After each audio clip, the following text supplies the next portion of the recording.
Welcome to Roma village story.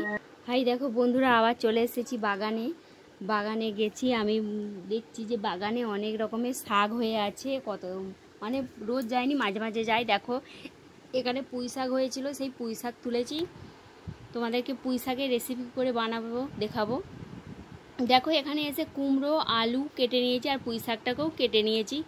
তারপর এখানে নিয়েছি কিছু চিংড়ি মাছটাকে ভালো করে বেছে ধুয়ে নিয়ে চলে এসেছি। তারপর দেখো চলে এসেছি আঁচের উনুনে রান্না বানাতে। দেখো তেল দিয়ে দিয়েছি, তেলটা আমার গরম হয়ে গেলে তারপর চিংড়ি মাছগুলোকে ওর মধ্যে তুলে দেবো।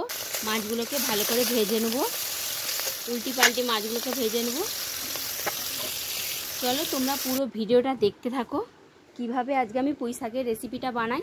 তারপর দেখো তেল ছিল, ওই তেলের মধ্যে আমি আলুগুলোকে তুলে দিয়েছি, আলুগুলোকে ভেজে নেবো। আলু আমার ভাজা ভাজা হয়ে এসেছে। তারপরে ওর মধ্যে আমি কুমড়োগুলো তুলে দিয়েছি, কুমড়োগুলো ভেজে নিচ্ছি। এবার কুমড়ো আমার ভাজা ভাজা হয়ে এসেছে। তারপরে ওর মধ্যে দিয়ে দেবো আমি কেটে রাখা পুঁই শাকটাও দিয়ে আমি ভালো করে ভেজে নেবো।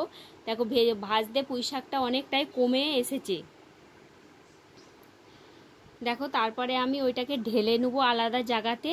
তারপরে একটু তেল দিয়ে তেলটা গরম হলে ওর মধ্যে একটু ফোড়ন দেবো, 5 ফোড়ন দেবো। তারপরে গোটা কাঁচা লঙ্কা দেবো। এই রেসিপিটা কিন্তু আমি একদম কাঁচা লঙ্কা দিয়েই বানাবো, এতে গুঁড়ো লঙ্কা দেবো না।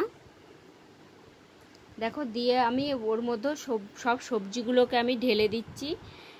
দিয়ে আমি ওপর থেকে দিয়ে দেবো একটু হলুদ গুঁড়ো, তারপরে দিয়ে দেবো নুন, স্বাদ অনুযায়ী নুন। শাকে তো একটু কম নুনই লাগে। তারপর আমি জল ঢেলে দেবো, ওইটা একটু সেদ্ধ হবে। সেদ্ধ হওয়ার পরে তারপরে আমি চিংড়ি মাছগুলো ওর মধ্যে দিয়ে দেবো। দেখো বন্ধুরা, পুঁই শাক খেতে কিন্তু খুবই ভালোই লাগে। দেখো আমার সেদ্ধ হয়ে গেছে। তারপরে ওই মাছগুলোকে আমি দিয়ে দিচ্ছি। তারপরে আমি একটু মিষ্টি দেবো, শাকে একটু মিষ্টিটাও ভালো লাগে মিষ্টি দিলে। নুন একটু কম, একটু মিষ্টি, মানে স্বাদ অনুযায়ী নুন, খুব তো বেশি নুন লাগে না। দেখো পুঁই শাক আমার হয়ে এসেছে। তারপরে দেখো উপর থেকে আমি একটু মশলা দিয়ে দিচ্ছি, বেটে রাখা মশলা দিয়ে দিচ্ছি। আমার শাকটা কমপ্লিট হয়ে গেছে। দেখো বন্ধুরা, কার কার পুঁই শাক খেতে ভালো লাগে তো আমাকে জানিও।